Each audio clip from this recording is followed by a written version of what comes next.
कुछ सफ़र मंजिल के लिए नहीं होते, वो इसलिए होते हैं ताकि हम खुद को थोड़ा और करीब से जान सकें। हिमालय की ऊंचाइयों में बसी एक ऐसी जगह जहां पहुंचने के लिए सिर्फ रास्ता नहीं, हिम्मत भी चाहिए होती है। और हमारा ये सफ़र था यूलाकांडा का।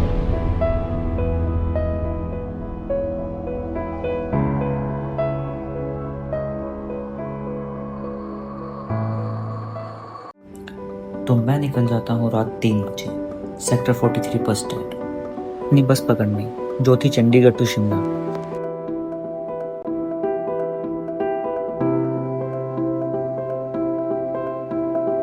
तो सुबह 6 बजे मैं पहुंचता हूँ शिमला। सफ़र लंबा था तो मैं टाइम वेस्ट ना करते हुए पहली ही बस पकड़ लेता हूँ शिमला टू रिकांगपिओ। पर उतरना हमें टापरी में है क्योंकि हमें वहाँ से बस चेंज करनी है यूला खास के लिए।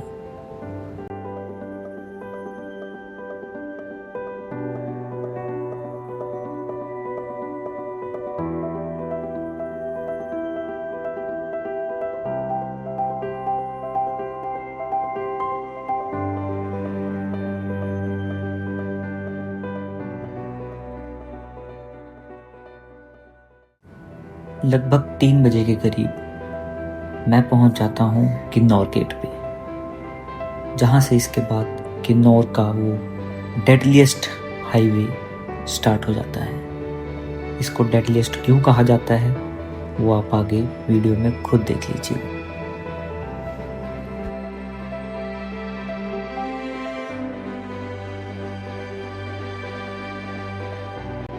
पहाड़ों को काटकर बनाया गया ये हाईवे इतना खतरनाक है कि आपकी जरा सी भूल आपको हजारों फीट खाई में गिरा सकती है। ये रोड इंडिया के डेडलीस्ट हाईवेज में गिना जाता है। शिमला टू किन्नौर हाईवे के नज़ारे लेते हुए मैं करीब 4 बजे पहुंचता हूँ टापरी। टापरी से यूला खास के लिए आखिरी बस शाम 5 बजे निकलती है टापरी बस स्टैंड से। उसके बाद कोई बस नहीं है। करीब शाम 6 बजे तक मैं पहुंच चुका था यूला खास गांव। शहर से दूर पहाड़ों के बीच में बसा ये गांव इतना छोटा था कि यहाँ पर आपको एक भी होटल नहीं मिलेगा। यहाँ पर सभी लोगों ने अपने घर को होम स्टे में कन्वर्ट कर रखा है। टापरी से यूला खास की बस में मुझे ये विकास भाई साथ में मिल गए थे, तो अब हम साथ में ही होम स्टे में रुक रहे हैं और आगे का ट्रैक भी हम साथ में ही करेंगे क्योंकि भाई भी सोलो हैं।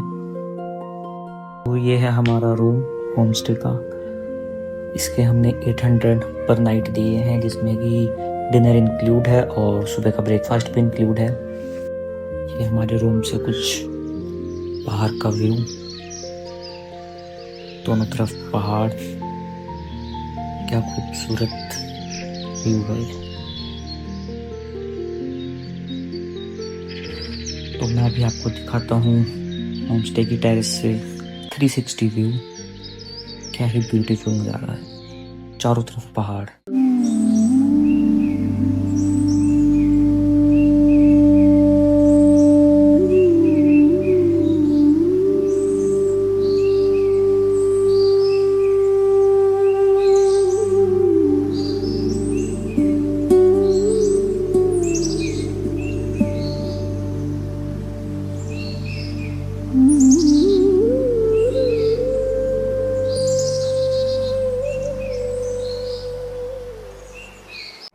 गाइस अब मैं आपको ओगी से मिलवाता हूँ। ये रहा ओगी, कुछ मुटू है ये। अब हम अपना ट्रैक कल सुबह स्टार्ट करेंगे। आज के लिए बस इतना ही। Good night. बर्फ़ से ढके पहाड़ों पर सुबह की धूप कुछ इस तरह चमक रही थी मानो पहाड़ों की चोटियों को किसी ने सोने से सजा दिया हो। और इसी खूबसूरत नज़ारे के साथ हमने सुबह 6 बजे अपना ट्रैक शुरू कर दिया। ये है यूला खास का बस स्टैंड और यहीं से शुरू होता है यूलाकांडा मंदिर का ट्रैक। साथ में ही सीढ़ियाँ ऊपर को जा रही हैं। अब हमने यहाँ से शुरू करना है। 2 किलोमीटर खड़ी सीढ़ियाँ चढ़ने के बाद हमें दिखता है ये खूबसूरत सा वाटरफॉल। दिखने में जितना सुंदर है, इसे पार करना उतना ही रिस्की भी है। लेकिन इसे पार करने के बाद एक अलग ही मोटिवेशन आ जाता है, क्योंकि कई लोग 300-400 सीढ़ियाँ चढ़कर ही थक जाते हैं और यहीं से वापस लौट जाते हैं। लेकिन हम कहाँ रुकने वाले थे। करीब 3 किलोमीटर चलने के बाद हम लेते हैं छोटा सा टी ब्रेक और फिर निकल पड़ते हैं अपने सफ़र पर।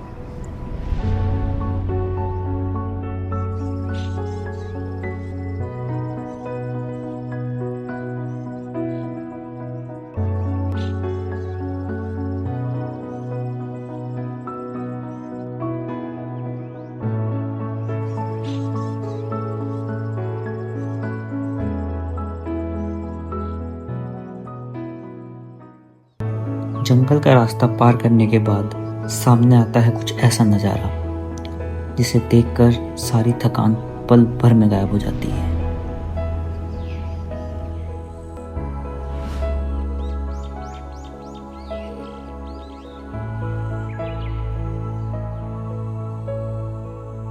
इन खूबसूरत वादियों का मज़ा लेते हुए हम आगे बढ़ ही रहे होते हैं, तभी मेरी मुलाकात होती है एक छोटे से दोस्त से।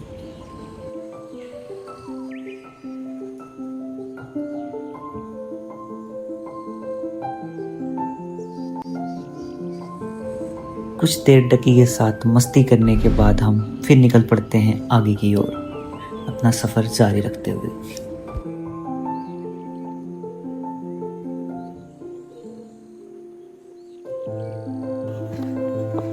भैया के बाल देखो कितने सेक्सी हैं। सुबह करीब 9 बजे हम पहुंचते हैं कैंप साइट पर। ये कैंप और मैगी पॉइंट दोनों हैं। रास्ते में ऐसे आपको और भी बहुत सारे मैगी पॉइंट मिल जाएंगे। यहाँ बैठकर हम अपना ब्रेकफास्ट करते हैं, जो हम पैक करवा के हमारे होम स्टे वाले भैया से लाए थे। और यार सच बताऊं तो पहाड़ों के बीच बैठकर किया गया नाश्ता किसी 5 स्टार होटल के खाने से कम नहीं लगता। सामने बर्फ से ढके पहाड़ और नीचे हरी भरी घाटियां, ऐसा नज़ारा कि बस देखते ही रह जाओ।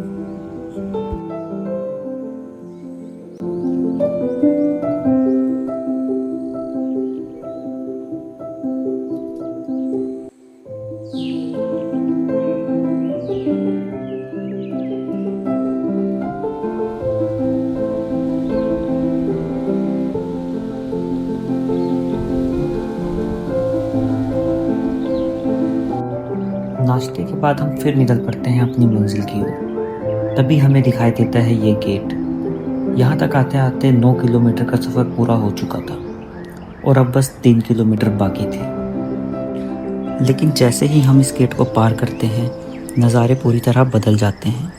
सच कहूँ तो ऐसा लग रहा था जैसे किसी और ही दुनिया में आ गए हों। पहाड़ों से उतरता पानी अपनी मीठी आवाज़ में बह रहा था और चारों तरफ फैली हरियाली देखकर ऐसा महसूस हो रहा था जैसे हम श्री कृष्ण जी के समय में पहुंच गए हों। यहाँ की शांति सिर्फ सुनाई नहीं देती, बल्कि महसूस भी हो रही थी।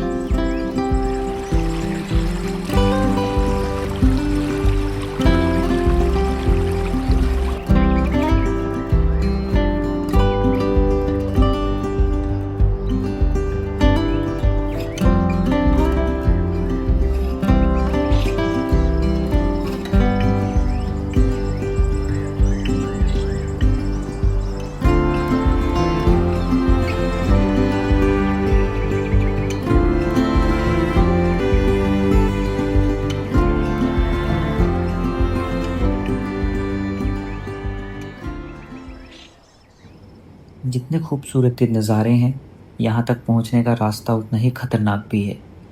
लोकल लोगों के मुताबिक ऊपर लगभग हर शाम बारिश होती है, जिसकी वजह से मिट्टी काफ़ी फिसलन भरी हो जाती है और ये खड़ी चढ़ाई और भी मुश्किल बन जाती है। ये यूलाकांडा का पवित्र कुंड है। यहाँ पर लोग स्नान कर सकते हैं, पर जो ऊपर मंदिर के पास कुंड है उसमें स्नान करना मना है। अब हम मंदिर के इतने करीब पहुँच चुके थे कि मंदिर की घंटियों की आवाज़ सुनाई देने लगी थी और यकीन मानिए उस समय मन में एक अलग ही खुशी और शांति महसूस हो रही थी।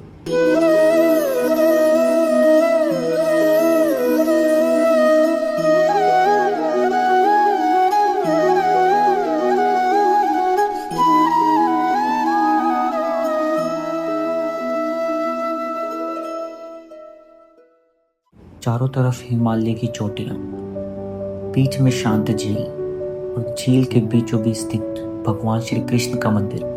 करीब 13,000 फीट की ऊंचाई पर स्थित ये मंदिर दुनिया के सबसे ऊंचे कृष्ण मंदिरों में से एक माना जाता है।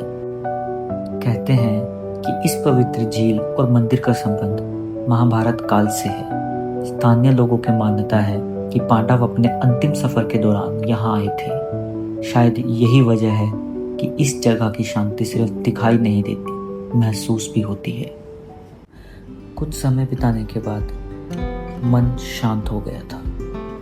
दिमाग की सारी टेंशन कहीं गायब हो चुकी थी और शरीर की थकान भी महसूस नहीं हो रही थी। शायद यही वजह है कि लोग बार बार पहाड़ों की तरफ खींचे चले आते हैं। लेकिन अब समय था वापस लौटने का। मन तो बिल्कुल नहीं था, लेकिन मौसम धीरे धीरे खराब होने लगा था। लोगों ने बताया कि शाम के बाद यहाँ रुकना काफ़ी खतरनाक हो सकता है, इसलिए मंदिर के दर्शन करके हम वापस गांव की तरफ निकल पड़े। अब विकास भाई और मैं साथ में सफ़र करने वाले हैं, तो अगर आप भी इस सफ़र का अगला हिस्सा देखना चाहते हैं तो चैनल को सब्सक्राइब करना मत भूलिए। मिलते हैं अगले व्लॉग में एक नई जगह, एक नए अनुभव और एक नए एडवेंचर के साथ। जय श्री कृष्ण।